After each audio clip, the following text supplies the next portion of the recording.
Bienvenue sur Africa 24 dans cette nouvelle édition du QG Weekend. Au sommaire de l'actualité, près de 2 millions d'électeurs attendus aux urnes ce dimanche 16 juillet pour renouveler l'Assemblée nationale et les conseils départementaux en République du Congo. Un scrutin qui se tient depuis quelques heures maintenant et dans le calme. Nous ferons le point avec notre correspondant dès le début de ce journal. Il mène sa campagne électorale depuis sa cellule de prison. Son incarcération lui interdit de parler, de communiquer, mais Khalifa Sall a fait le choix de publier une lettre aux Sénégalais. Bobo Dioulasso, la capitale économique du Burkina Faso, a vibré au rythme de la Bobo Fashion Week à l'honneur le pagne traditionnel bobolé appelé Coco Dunda. Les Congolais votent depuis 7 heures, heure locale, pour les élections législatives et locales. Les électeurs n'arrivent pour l'instant qu'au compte-gouttes. Les prochaines heures seront donc cruciales quant au taux de participation. Rappelons par ailleurs qu'il n'y a pas de scrutin dans 8 districts du département du Poul. Les autorités ont estimé qu'en raison des affrontements, elles ne remplissent pas les conditions sécuritaires nécessaires pour la tenue du vote. Deva Panzo, notre correspondant au Congo, fait le point sur le déroulement du scrutin. On constate une faible affluence dans les bureaux de vote installés dans l'enceinte du siège de l'arrondissement Saint-Kouézé, et selon le chef du bureau de vote numéro 1. Les bureaux de vote ont été ouverts depuis 7 heures du matin. C'est également au siège de la mairie de ONG que le président de la République, Denis Sassou Nguesso, viendra glisser son bulletin unique en faveur des candidats de son choix. Des candidats parce qu'il s'agit des premières élections couplées qu'organise le pays. Les législatives ont été pour la première fois donc couplées aux élections locales qui permettront de désigner les nouveaux conseillers départementaux et municipaux. La fermeture des bureaux de vote est prévue à 18h et on espère que les électeurs vont se mobiliser vers les bureaux de vote afin d'accomplir leurs devoirs civiques et patriotes. C'est vrai que tout le monde n'a pas reçu sa carte d'électeur, mais il suffit d'avoir une pièce d'identité valable et son nom sur la liste pour voter. Je tiens à exprimer ma gratitude à tous ceux qui ont manifesté leur solidarité dès mon premier jour de détention, écrit Khalifa Sall au Sénégalais depuis sa prison de Rebeuss. Une lettre, son seul outil pour mener campagne, qui acte l'entrée en campagne pour les législatives du 30 juillet du maire de Dakar, tête de liste d'une coalition de l'opposition, Ibrahima Dioumaba. Un fait inédit dans l'histoire politique du Sénégal. Un leader politique investi tête de liste d'une coalition pour des élections législatives bat campagne à partir d'une cellule de prison. Incarcéré depuis le mois de mars 2017, le maire de Dakar, Khalifa Sall, a adressé une lettre aux Sénégalais depuis la prison de Rebeuss.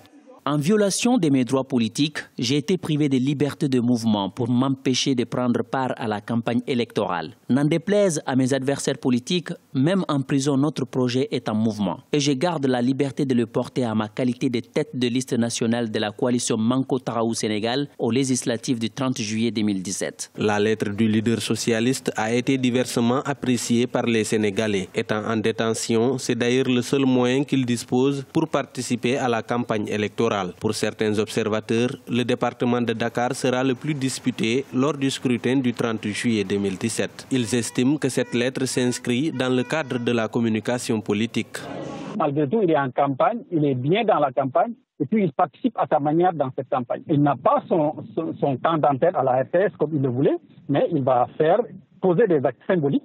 Et je pense que la symbolique est aussi très importante au niveau de la communication politique. La campagne électorale s'achèvera le 28 juillet 2017 à minuit. A rappeler que plusieurs scènes de violence ont été notées à travers le pays et notamment à Dakar depuis le lancement de la campagne il y a une semaine. Pour faire le contrepoids de Khalifa Sall dans le département de Dakar, la majorité présidentielle a fait appel aux chanteurs politiciens Youssou Ndour en plus des cadres du parti présidentiel Abdoulaye Diouf Sarr et Amadou Ba.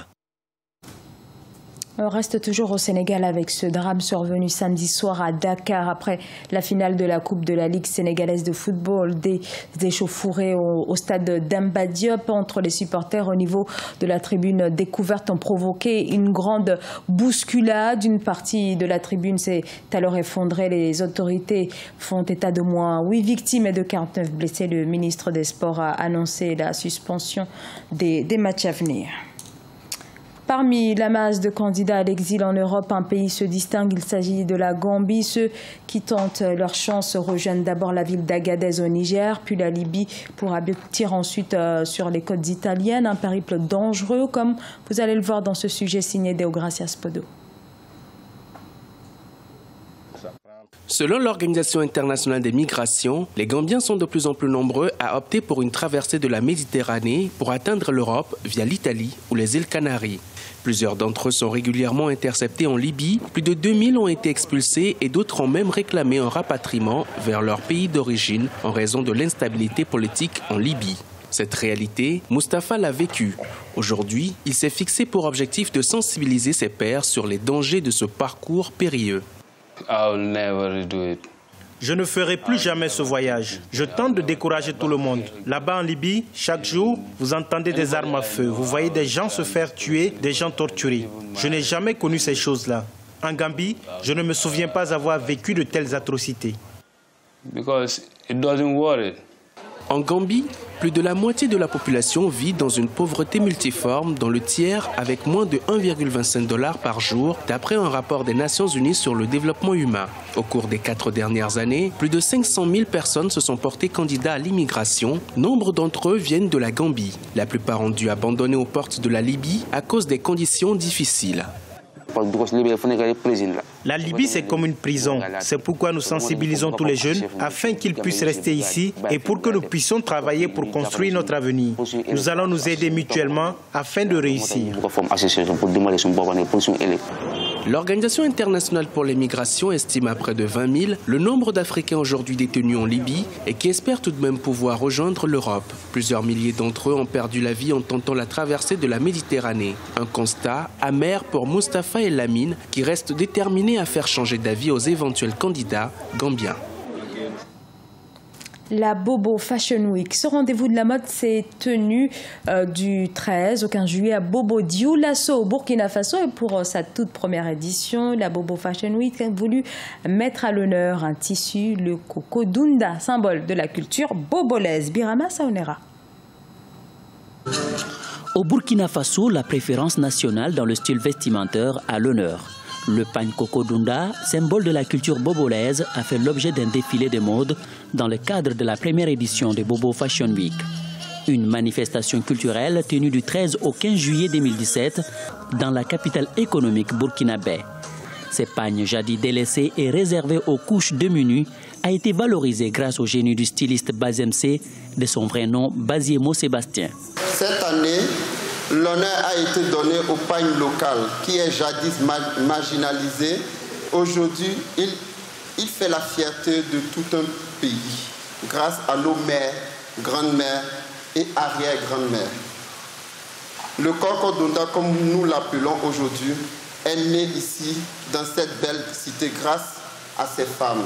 Dédié exclusivement à la mode, Bobo Fashion Week est considéré comme un événement majeur pour le rayonnement et la promotion de la culture bobolaise et burkinabé. L'ingénieuse idée de Sébastien Bazemo dit Bazemse s'est transformée en réalité grâce à son audace et à sa persévérance.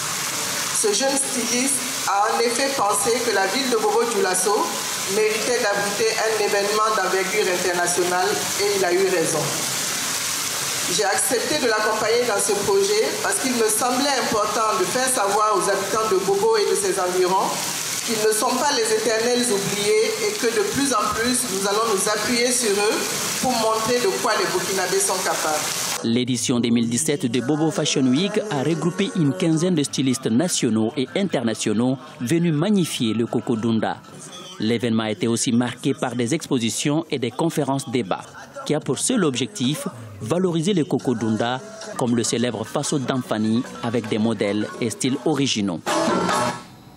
Ce journal a été réalisé par l'ensemble de la rédaction. Merci à vous de l'avoir suivi. Dans un instant, une nouvelle édition de l'actualité sur Africa 24.